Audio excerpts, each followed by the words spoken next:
Yo, yo, yo, good morning, folks. Good afternoon. Good evening, wherever you're at in the world. This is Snaps of the Gorilla. Welcome to the Definition of Anarchy channel. Today, we're going to talk about police corruption. Okay. In particular, I'm going to touch on an example of police corruption or examples of police corruption or police wrongdoing in NYPD. Okay. To start, I'm going to cover many different departments, but I'm going to start with NYPD today. Now, I felt the need to do this because you have people like Anthony Brian Logan and Brandon Tatum who wants to spread this narrative that there's no such thing as police brutality. There's no such thing as police corruption. The police are paragons of the world, and they want that Brandon Tatum even went on to say once that they are the greatest heroes in the country. Well, I beg to differ, but instead of just begging it, instead of just saying it, I'm going to show you some stuff. Okay, but first, I'm going to start with an update in regards to the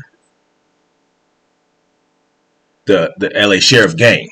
Okay, this is in regards to Astroberto Gonzalez again, where we know he's suing the sheriff's department, but he has mentioned some things that I wanted to touch on with you guys and show you what he said. Okay, so let's start with this. A deputy of county sheriff station is suing Los Angeles County, alleging the department put his life in danger when he reported the activities of an alleged deputy gang known as the Executioners.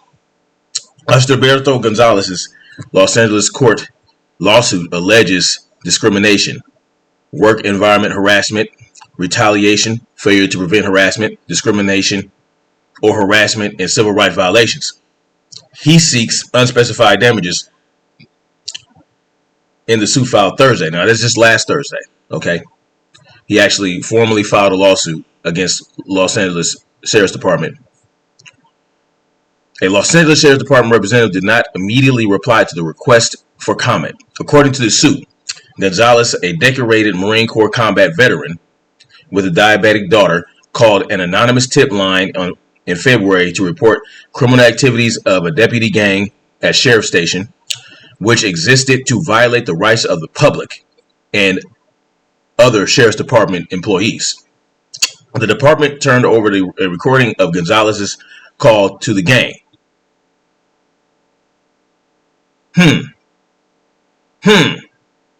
Did they now? So, not only is there smaller factions of gangs within the department, you have the whole department acting as a gang in and of itself, acting as, like a mob, acting like La Costa Nostra or something like that. How widespread is this whole thing? If you go to the top to report wrongdoing and they turn the evidence, they turn the voice recording of you telling them basically to the gang itself, the smaller gang within that Compton Sheriff's Department section. Ooh to the we. The department turned over. Yeah, so the suit alleges. Now, this is an allegation in the lawsuit. Okay, I don't know how he got that information, but all that stuff might come out in court. So this is an allegation that the department turned over the recording to the gang, and he probably thinks that because they started harassing him and all that other good stuff. The department took zero steps to curtail the deputy gang, according to the suit. In March, Gonzalez met with LASD investigators and blew the whistle on the executioner's activities. But once more, nothing was done, the suit alleges. Gonzalez, see, this is what happens with good cops.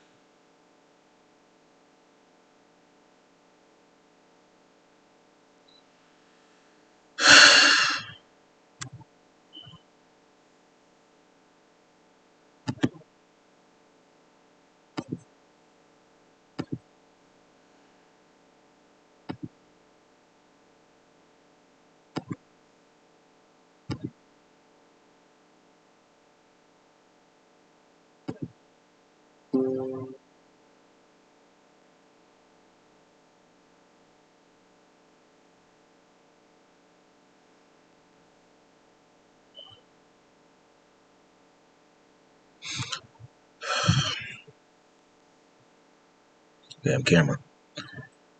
So this is what happens with good cops, okay?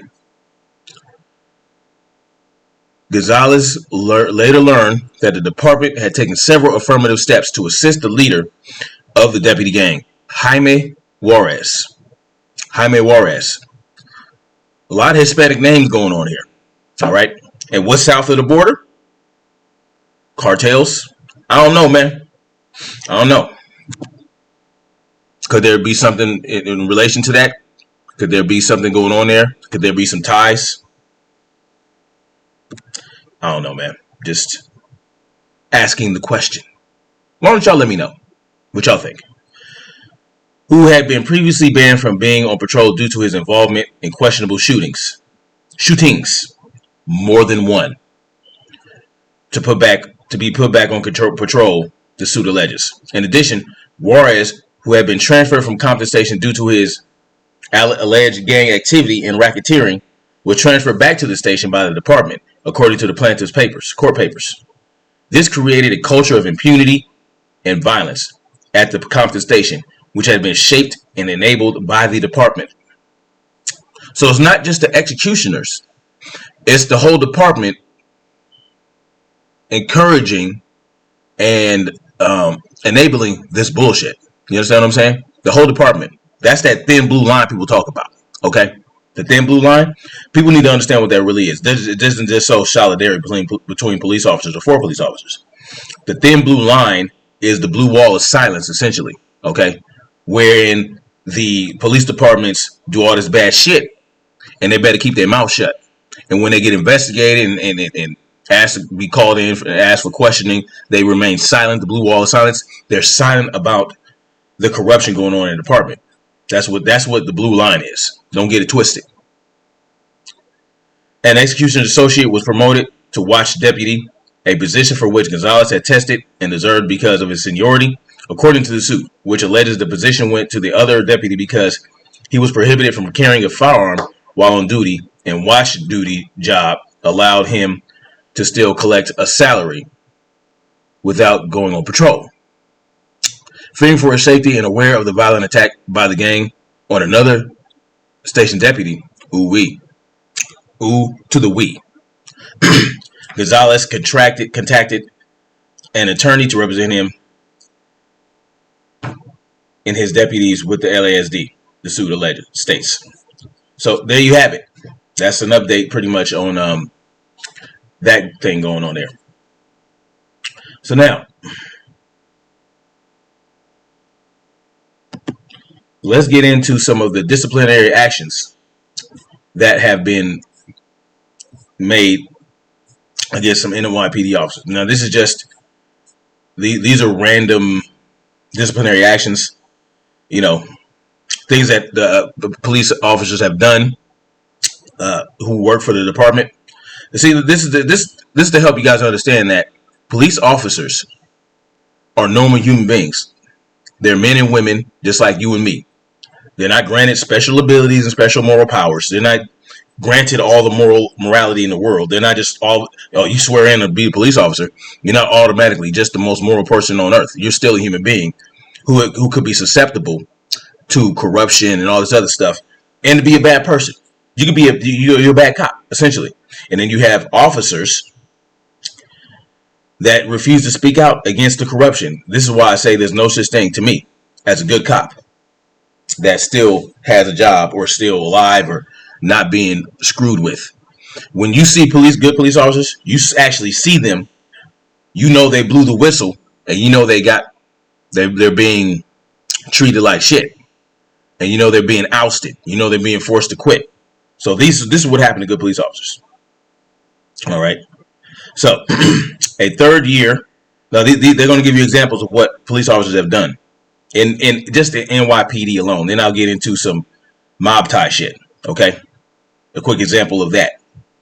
A third year New York City cop who threw his live-in girlfriend on the couch and punched her in the face was suspended for 30 days and required to undergo counseling. A lot of domestic violence attackers are police officers, just so y'all know. All right. And another NYPD officer, hold on. Says people want to act like police officers are such a, the best people on earth, and they're all automatically, they can do no wrong. Oh, he's a police officer. He can do no wrong. There's no wrong being done within the police departments. Man, I call bullshit. So another NYPD officer who lied about intentionally shutting an emergency subway gate on a teenage turnstile jumper she had arrested, forfeited 30 days vacation, and was put on 1 year probation. Why isn't that person in jail? They intentionally shut an emergency subway gate on a teenage turnstile jumper.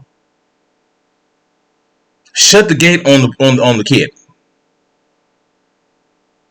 and all they do is give up 30 days vacation and put on 1 year probation. Why isn't this motherfucker in jail? Why isn't he in jail? She in jail? Qualified immunity. You understand? You see the problem here? 1 year probation. They're still on the job. They can still do whatever the hell they want, essentially. And after that 1 year probation, it's like nothing ever happened. Man, a third officer caught lying about using force.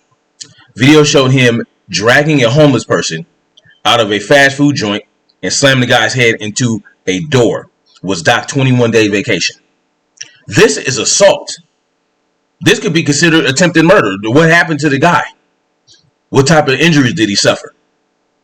You see, with the 21 day vacation, days taken away, and this person assaulted this individual, qualified immunity has to go. You see what I'm saying here? This is a bunch of bullshit. Right? This is a problem. 21 day vacation taken away, and that's it. We have to do better. We have to make them. We got to hold these people accountable.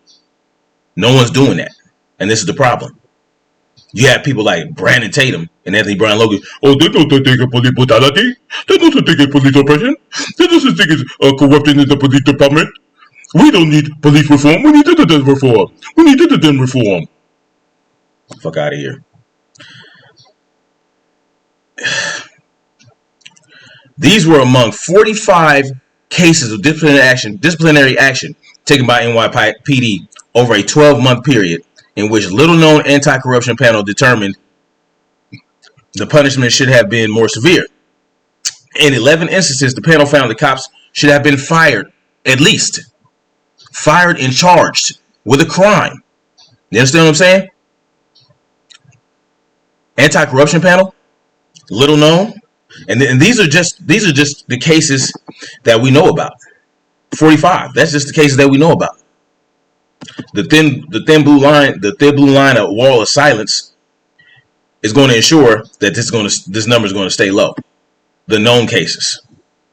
The annual reports by the city's commission to combat police corruption offer a rare peek into an opaque disciplinary action system that critics say for years has protected bad cops, and whose outcomes Mayor Bill de Blasio asserts city government is prohibited from sharing public under state law. Interesting. State legislators leaders say they're moving to repeal or amend the law known as 50A as early as next week. Floyd protest renews push. The issue of police accountability and transparency has again burst into the forefront with widespread protests condemning killing of George Floyd. Okay, so I'll leave this article in the description box, of course, for you guys to check out at some point. But reforms promised. I mean, come on, we don't need promises. Chokehold bans. Okay, we need more than that. This is not enough. Oh shit. Okay, so now we're going to get into Mafia Cop. John Lewis Epolito. Okay, now this is just an example of how deep corruption can go. Okay, we've all seen the movies. We've seen the TV shows where, you know, the mobsters are dropping envelopes of bills, envelopes of dollars off on the cops to get away with doing shit. And that's why they need the FBI to do all these investigations against the La Costa Nostra. Okay, so this is just an example. Okay, this is just an example of how susceptible police are to corruption, and this is one of these extreme examples, but not uncommon. Okay, Louis John Epolito was born on July 22nd, 1948, in Brooklyn, and grew up in East Flatbush, according to a memoir. His father, Ralph, was a professional criminal. His mother, Teresa, was a registered nurse. So you see how it started? A professional criminal whose son ended up in the police department. This is not uncommon in places like New York. Mr. Epolito knew by the time he was 12 that his father was killed. People for pay. He acknowledged on Sally Jesse Raphael's talk show. Okay. So look, hold on. Mr. Epolito came under investigation. I'm not going to go through all this bullshit, this background shit. You know, you guys can read it yourself. I'm going to get into the nitty gritty of it. Mr. Epolito came under suspicion in April 1984 when authorities raided the New Jersey home of Rosario Gambino, a mobster and heroin trafficker. Okay. There, investigators found copies of dozens of confidential intelligence reports on organized crime figures, according to court records. The copies had been made at the precinct Mr. Epolito was assigned at the time, and his fingerprints were on them, court filing showed. Mr. Epolito was suspended and hit with internal charges, but he was cleared after a departmental trial. A departmental trial? Y'all know how I feel about that.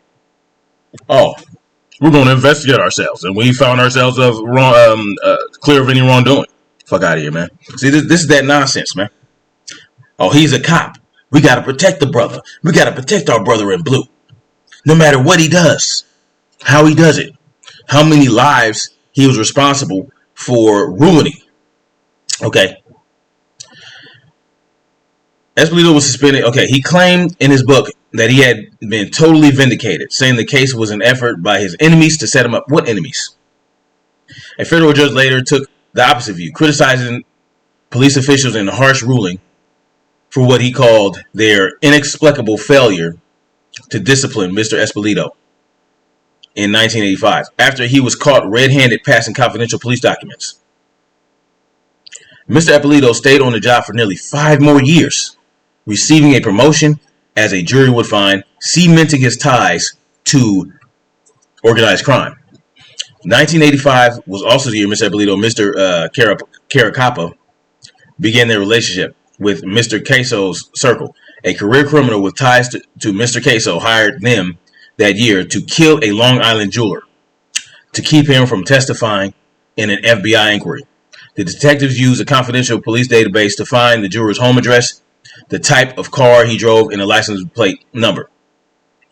They pulled him over and asked him to come to the precinct station house. Instead, they took him to a building in Brooklyn where Mr. Caracappa and another man killed him. Mr. Epolito acted as a lookout. Your esteemed police officers. It was the first of 8 killings they would participate in over the next several years on Mr. Queso's order, how they feel he said. They received $4,000 a month and up to $65,000 for individual murders, prosecutors said. The other victims included a Brooklyn man gunned down mistakenly because he had the same name as a rival Mr. Queso's, a Lacheese gangster, 2 Gambino soldiers, and 2 FBI informers. The city of New York ultimately paid $18 million to settle wrongful death lawsuits. $18.4 million out of taxpayers' pockets. Not only are we paying their salaries, but we're footing the bill when they do some bad shit. And it's often. I'll get into that too at another time. I get into how much money we spend on lawsuits, on civil lawsuits for the police departments. It's absolutely ridiculous.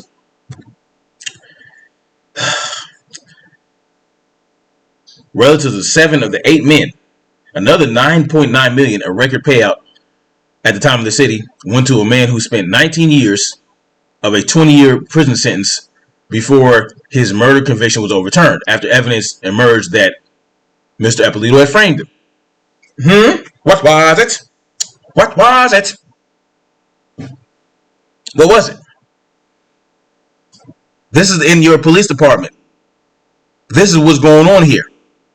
You think it just stops with this guy? You think he's the only one? No, he's the only one stupid enough to get caught with his fingerprints on confidential files in a mobster's house.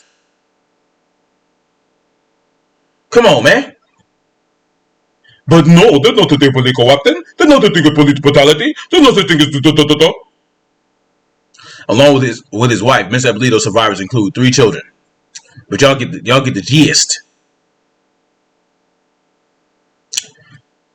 You look, man. By then, hold on. Mr. Caso, hoping to enter the witness first identified. So the guy that was paying him to do the jobs testified against him. Oh, what a tangle web we weave. So anyway, y'all get the gist of it. This is just an example. I will get into more examples. There will be more to come in regards to this type of situation right here. Okay?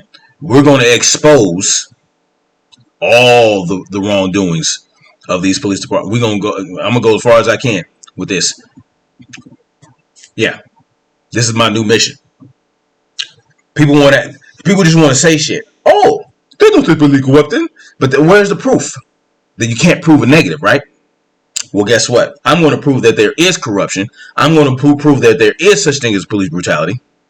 Okay, it's easy to find, and these people, they just tell their audience this, and the audience just automatically eats it up because guess what? The echo chamber. Well, we're going to shatter some echo chambers right here. You understand what I'm saying? Anyway, y'all let me know what y'all think. Like, share, subscribe. Let me know what y'all think in the comment section about what I just showed you guys. Yeah. Are we still operating under the assumption that there's no such thing as police corruption or police brutality? Or are we going to open our eyes and see some real shit? That's what I want to know. So let's stop acting stupid. Let's stop acting stupid. Let's stop acting like that. Okay? And see the real shit. Let's be honest with our audience. How about that? Let's be honest with the audiences. Let's be honest and real with the people. Y'all want to sit here and talk about, oh, we speak truth in fact. No, you don't. No, you don't. So anyway, leave it in the comment section. I'll holler at y'all later. Peace. Much love.